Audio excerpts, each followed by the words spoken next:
माध्यम से समाज के बीच में जाए ताकि समाज के लोगों को एक सही दिशा मिले। ये प्रेस कॉन्फ्रेंस बुलाने का मेरा मकसद, आप सभी जानते हैं कि बुद्ध गया की ये धरती बहुत पवित्र धरती है, जहाँ राजकुमार सिद्धार्थ ने सर्वस्व त्याग करके मानव तृष्णा का निदान, मानव दुख का निवारण किस रास्ते से हो सकता है उसका अनुसंधान करने के लिए ये नदी को पार करके तपस्या के मार्ग को छोड़कर इधर बोध वृक्ष के नीचे आकर के जब संबोधि प्राप्त की तो बुद्ध कहलाया।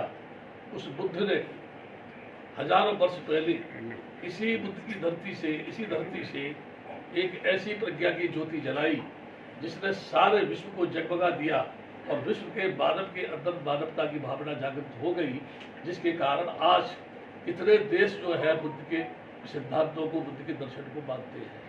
मेरा कहना ये है कि यहाँ विश्व के लोग शांति की खोज में आते हैं, उस तथागत के दर्शन करने आते हैं जिसने प्रज्ञा की ज्योति के माध्यम से अंगुलीमाल जैसे डकैत को, विभिन्न जाति के लोगों को, सुनीति जैसे भंगी को, उपाली जैसे नाई को दो शब्दों से अपनी शरण में लिया और जात में समाज की स्थापना करके सद्गुण शरणं गच्छामि का नारा दिया। मैं विगत कुछ दिन से यह देख रहा हूँ कि कुछ लोग महाबोधि बिहार के प्रबंधन एक्ट को बदले जाने की भावना को लेकर के धरना दे रहे हैं। वो मेरी नजर में जो फॉल्ट है, गैर कानूनी है, डिफॉल्टर है। क्यों? मैं 1992 से जब ये आंदोलन शुरू हुआ उस समय में इसका चीफ नेशनल जनरल सेक्रेटरी था, बंदे सुरेश ससाई इसके अध्यक्ष थे। वो मूवमेंट चला 95 में आगे लालू सरकार ने 4 लोगों को मेंबर बनाया। उसमें उस समय मैंने कहा था कि ये आंदोलन तोड़ने की साजिश है, लेकिन हम मैनेजमेंट कमेटी में जाने के बाद भी आंदोलन को जारी रखेंगे और बाहर से भी आंदोलन बराबर हम करते रहेंगे। उसका परिणाम ये हुआ कि 1998 में पहली बार बुद्ध सेक्रेटरी बना, जब से ये एक्ट बना जब से, और आज तक बुद्ध सेक्रेटरी है। मैं यहाँ ये कहना चाहता हूँ कि कुछ लोग बैठ करके इस बुद्ध गया की पवित्र धरती को जिस तरीके से अशांति के वातावरण में झोंकने का प्रयास कर रहे हैं, मैं किसी का विरोधी नहीं हूँ। कोई भी व्यक्ति एक्ट की लड़ाई लड़ सकता है, लेकिन उसमें नैतिकता होनी चाहिए, वैधानिक होनी चाहिए, शांतिपूर्वक होनी चाहिए, भाषा सभ्य होनी चाहिए, प्यार मोहब्बत की भाषा होनी चाहिए। क्योंकि बुद्ध कहता है प्यार से हम लोगों को जीते, हथियार से तो सम्राट अशोक जैसा व्यक्ति कलिंग में लाखों लोगों को मारने के बाद भी प्रायश्चित करता है और कहता है कि मुझे नींद नहीं आती है, मैं परेशान हूँ। तो उनका गुरु कहता है, हे अशोक, तेरे अंदर अहंकार की ज्वाला जल रही है, तेरे मन के अंदर हार जीत की भावना जुड़ी हुई है। जब तक तू इसे त्याग कर हार को स्वीकार नहीं करता, तब तक तेरे मन में शांति नहीं आएगी। उस सम्राट अशोक ने बुद्ध के मार्ग को अपना करके अहिंसा का पथ जो अपनाया, सारा विश्व जो है सम्राट अशोक के इतिहास से वाकिफ है। जमीन जहाँ खोदी जाए वहाँ कहीं भी देखो बुद्ध निकलता है। हमारे देश का प्रधानमंत्री भी जब भारत देश से बाहर जाता है तो कहता है मैं बुद्ध की धरती से आया हूँ।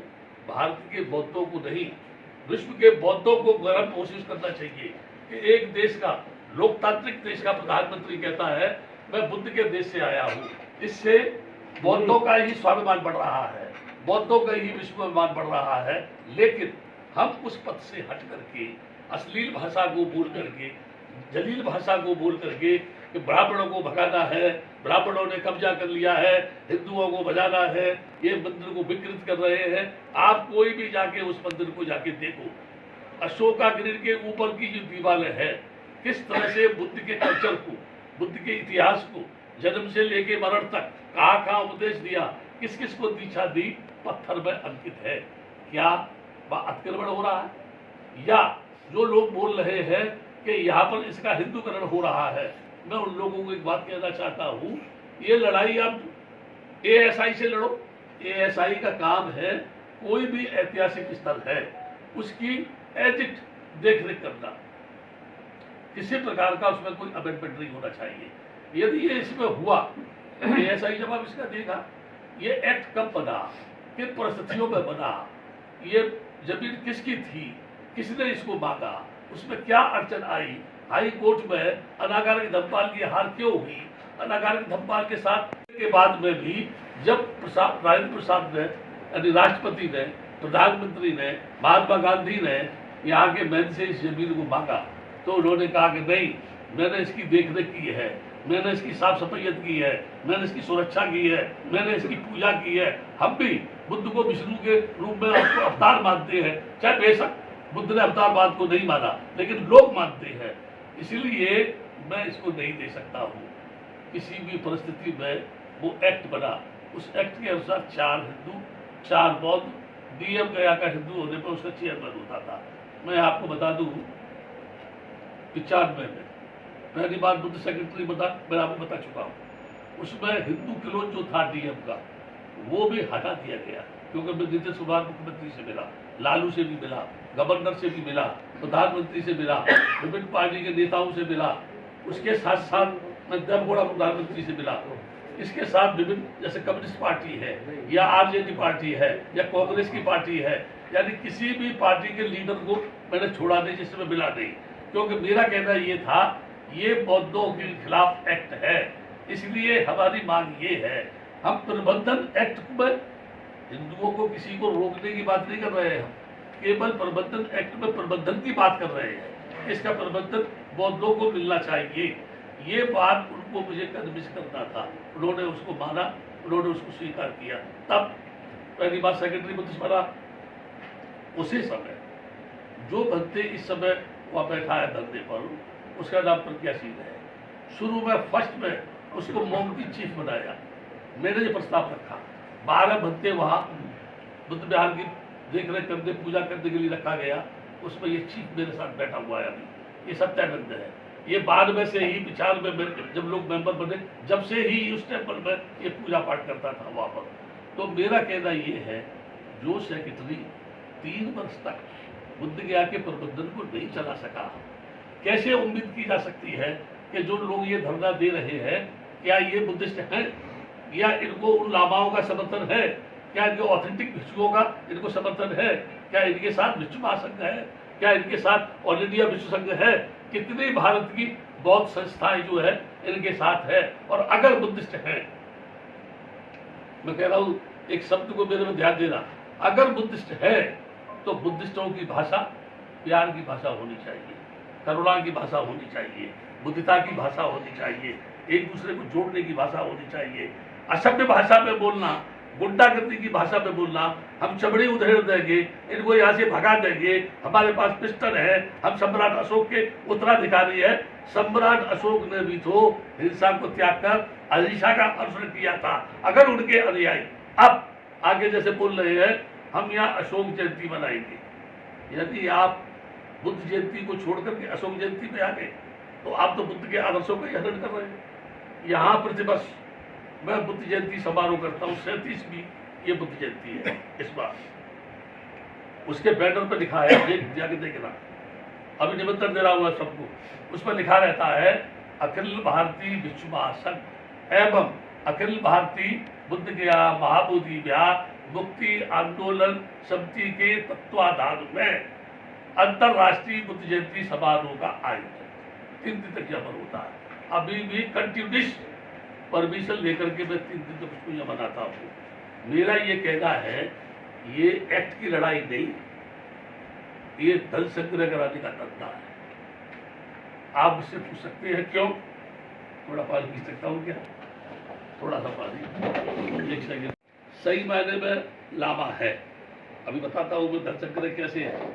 अगर वो सही मायने में लामा है, क्या वो लामा के ड्रेस पहने है ना, वो ऊपर से चद्दर ओढ़े तो लामा नहीं हो जाएगा, क्या लामाओं का समर्थन उसको है?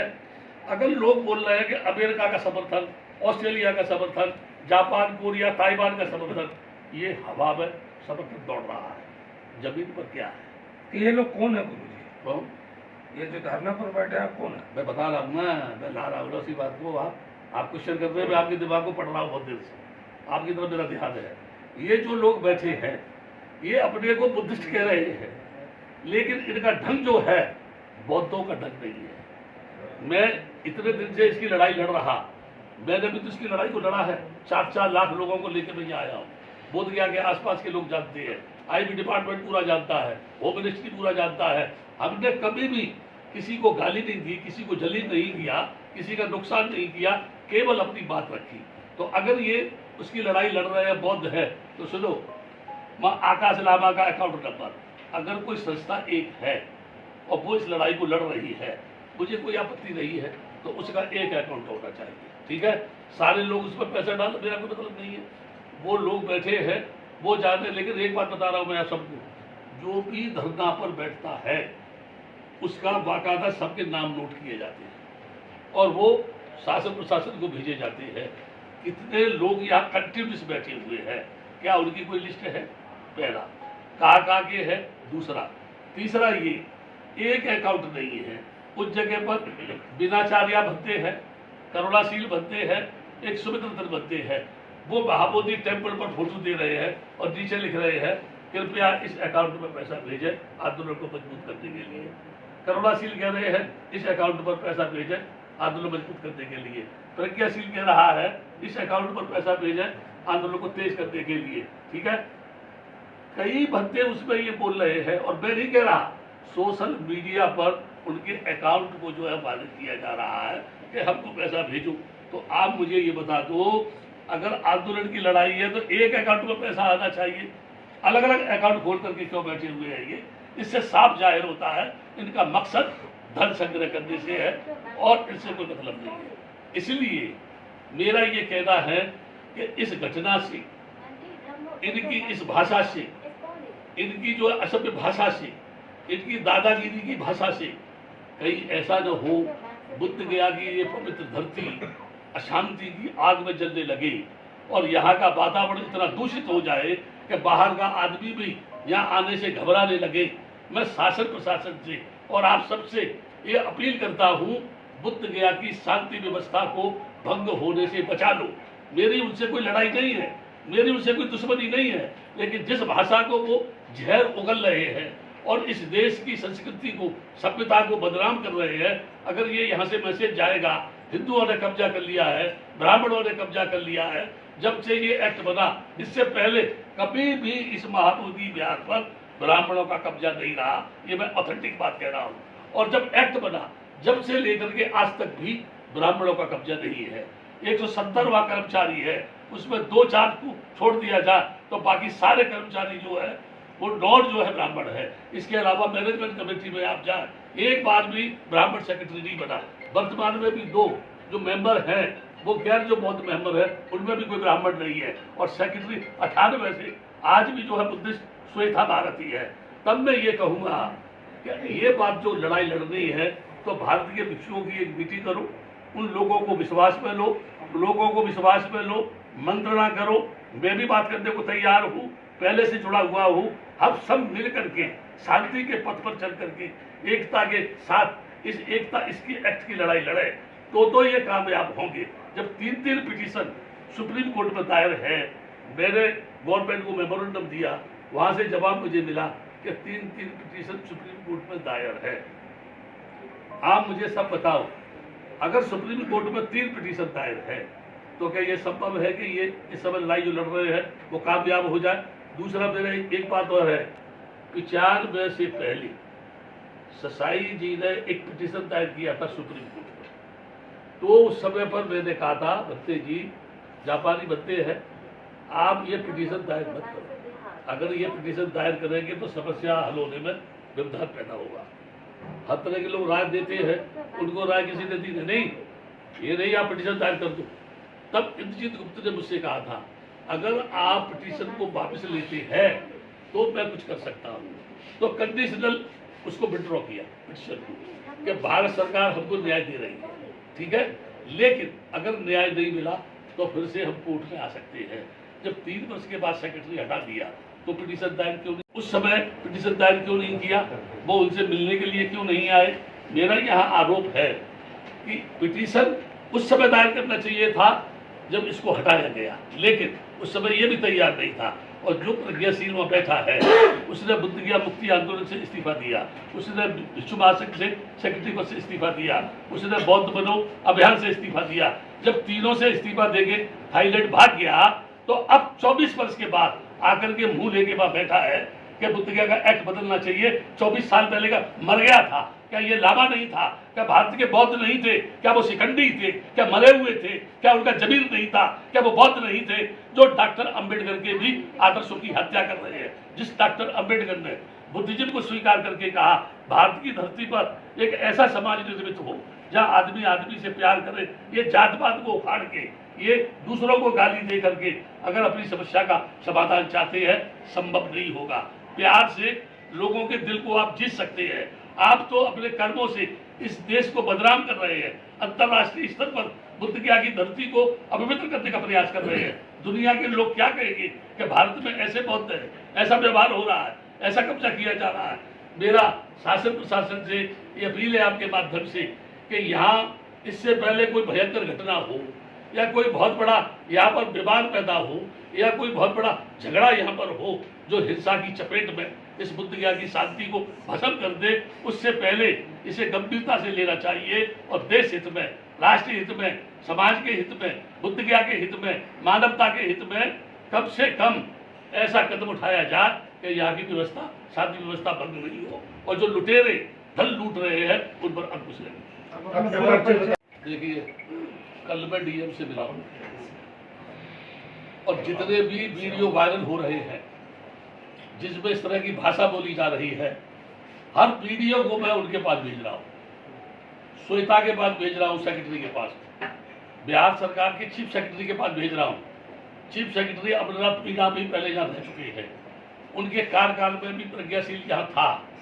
ये फाइल कैसी बनाता था, उसमें क्या हिसाब किताब लिखता था, जब उसके पास जाता था तो मीना फाइल उठा के फेंक देता था, ले जाओ इसको जो है। आपने कोई प्रस्ताव पारित हुआ कमेटी में, आपने मुझे पूछा आकर के, आपने मनगढ़ंत अपने आप मर्जी से काम खत्म कर दिया और आप फाइल लेके मेरे पास आए कि पैसा इतना मिलना चाहिए मुझको। तो ये स्थिति सारे लोग जानते हैं। नीतीश कुमार जो मुख्यमंत्री हैं, मैं उनसे भी मिला, अगर मैं उनसे मिला तो उन्होंने मुझसे एक बात कही थी कि बद्दे जी शांति के साथ कोई भी कदम आप उठाएंगे उनको भी विश्वास में लो, मैं इनसे भी बात करो, हिंदू हिंदू मान लीजिए, भाई भाई है। मैं इस बात को मान रहा हूँ, समझना मेरी बात को। जब हिंदू हिंदू भाई है तो एक भाई के पास 10 बड़े बड़े मकान है और उसमें से एक छोटा भाई कह रहा है कि एक मकान हमको दे दो, तो बड़े भाई के नाते उसको उसकी बात मान लेना चाहिए। कौरव पांडवों की तरह से कोई जिद तो करेगा नहीं। उन्होंने सुई पर नौक की जमीन के लिए मना कर दिया, इतना बड़ा युद्ध हुआ, दोनों तरफ से बर्बाद हो गए। अगर हिंदू हिंदू से नफरत करेगा, क्योंकि एक्ट के अनुसार सिख, जैन, बौद्ध, हिंदू ये हिंदू ही माने जाएंगे। एक्ट उसमें संविधान में ये प्रावधान है। संविधान में जो बाबा साहब ने लिखा, उस समय बौद्ध तो नहीं थे, वो तो बौद्ध धर्म तो उन्होंने बाद में स्वीकार किया। उन्होंने उस समय ये नहीं लिखा कि Buddhism is not separate religious than Hindus and others. जो है उन्होंने कहा सभी जो है हिंदू है। ठीक है, अभी लोग जो कुछ भी बोल रहे हैं मैं उसमें नहीं जाना चाहता, लेकिन मेरा कहना ये है कि हम संविधान के दायरे में किसी चीज की मांग करें, कानूनी दायरे में उसकी मांग करें, ठीक है, और लोगों को विश्वास में लेके उसकी बात करें। अगर दादागिरी से समस्या हल हो तो करो, मैं समझता हूँ नहीं हो सकती। अच्छा, क्या इसको ऐसा जा सकता है कि बात करने वालों उन्होंने बौद्ध लोगों को विश्वास में नहीं लिया है। विश्व महासंघ भी इनके साथ नहीं है। विश्व संघ का तो प्रेसिडेंट हूँ मैं, विश्व संघ का जो है यहाँ पर जनरल सेक्रेटरी बैठा प्रज्ञादीप, वो भी नहीं है। और जो ऑथेंटिक भिक्षु हैं, सीनियर मोस्ट भिक्षु है, वो इनके साथ में है। आज मेडिटेशन सेंटर में विभिन्न बौद्ध संगठनों के पदाधिकारियों की बैठक हो रही है, धर्मसभा, उसमें आप भी शामिल हैं और उसमें क्या निर्णय किए गए? एक बात सुनो, मुझे कोई बुलाए, अगर उन्होंने मुझे निमंत्रण दिया तो उनको कल मेरे पास शाम को आना चाहिए था। आज की रूपरेखा मुझे बतानी चाहिए थी। आपने मुझे मेरा नाम रख दिया, वो आएंगे और बातचीत करेंगे, ठीक है ना। आपका उद्देश्य क्या है, क्या उद्देश्य को लेके आप कर रहे हैं? जो लोग ये बुला रहे हैं, हर्ष मोदी ने ही बुलाया, हर्ष मोदी ने ही कहा कि मेरा बैनर फाड़ दिया था, मेरा गेट फाड़ दिया था, इसने जो BTMC पर ला रहे हो मुझको। हाँ, केवल बुद्ध गया एक्ट की बदलने की बात करो आप, तो मैं आपकी बात को सुन सकता हूँ। अब आप कह कुछ और रहे हैं, मन में कुछ और है आपके में, आपकी करनी और कतनी में अंदर है, तो बनते आनंद इतना बेवकूफ नहीं है कि ऐसे लोगों की चाल में आके फंस जाए। मैं भिक्षु हूँ, 60 वर्ष की जिंदगी मेरी भिक्षु जीवन की जिंदगी है। 40 साल झोपड़ी में रहा हूँ मैं, जो है इस देश को मैंने रौंदा है एक कोने से दूसरे कोने में। मैं मानवता चाहता हूँ, देश में इंसानियत चाहता हूँ। जो लोग बाबा साहब के मानने वाले हैं, मैं उनसे कहता हूँ तुम बाबा साहब के आदर्शों के हत्यारे हो। जिस डॉक्टर अंबेडकर ने संविधान की रचना की, जिन लोगों ने उसके साथ जातीयता का व्यवहार किया संविधान में, उसने अवाम के आम आदमी को समानता का हक दिया। कितना बड़ा उसका दिल था, कितना बड़ा वो उदार हृदय का आदमी था। तुम उसके भावनाओं को, उसके विचारों को अपनी संकीर्णता के तले, लोभ लालच के तले कुचलने का प्रयास कर रहे हो। तुमने उसको पुतला बना दिया है। वो किसी की संतान, हमारा बाबा साहब, क्या तुम्हारे घर में बाबा साहब पैदा हुआ था? फिर जो है वो कौन था? वो अम्बेडकर कौन था? कहाँ पैदा हुआ था? अम्बेडकर जो है, अम्बेडकर तो उसके टीचर का सरनेम था, जो ब्राह्मण था, उसने उसको दिया। और अंत में एक बात कह रहा हूँ, बौद्ध धर्म के अंदर उच्चकोट के भिक्षु कौन थे? ब्राह्मण थे। जो बुद्ध के सामने टिके नहीं, वो कौन थे? ब्राह्मण थे। जब बुद्ध हो गया तो उसके सामने सरेंडर होने वाले, भिक्षु बनने वाले कौन थे? ब्राह्मण थे। ब्राह्मण ने ही इस बुद्धिज्म को संसार के पटल पर पहुंचाया है ना। अगर चंद लोग मिलकर के उनको नकार के ये कहे कि ये सब कब्जा करके बैठे हैं, तो पूरे त्रिपिटक में से ब्राह्मण को निकालना पड़ेगा, सूत्रपिटक में से निकालना पड़ेगा, धम्मपद में से निकालना पड़ेगा, मध्यम निकाय में से निकालना पड़ेगा, शेखिया हो, विशुद्ध मग्गो हो, या कोई भी त्रिपिटक शास्त्र है उनमें उनको निकालना पड़ेगा। मैं ये कहूँगा कि द्वेषपूर्ण जो भावना लेके बैठे हैं, ये बिल्कुल गैर कानूनी ऐसा बना देंगे। भारतीय बौद्ध महासभा का वो भीम आर्मी वहां से समर्थन कर रही है, समता सेंटर अलग कर रहा है। भारतीय बौद्ध महाअस्थिर है। एक जो है प्रकाश राव की मम्मी की है, एक राजरत्न अम्बेडकर की है, एक भीमराव अम्बेडकर की है, एक आकाश आनंद की है, एक धन प्रकाश भारती की है। तो मुझे बताओ, यानी फर्स्ट जो है ओरिजिनल भारती की, यानी जो महाबोधि सोसाइटी कौन सी है? ओरिजिनल, यानी जो बुद्धिस्ट सोसाइटी है, भारतीय बौद्ध महासभा ओरिजिनल कौन सी है? सभी कहते हैं ये। मेरा नाम भक्ति आनंद है। मैं अखिल भारतीय बुद्ध गया महाबोधि बिहार का राष्ट्रीय अध्यक्ष हूँ 2003 से। अच्छा। इससे पहले मैं राष्ट्रीय मुख्य महासचिव था और अखिल भारतीय विश्व महासंघ का मैं राष्ट्रीय अध्यक्ष हूँ। अच्छा, ये इस सब बात की जानकारी जो आपने प्रेस के बताया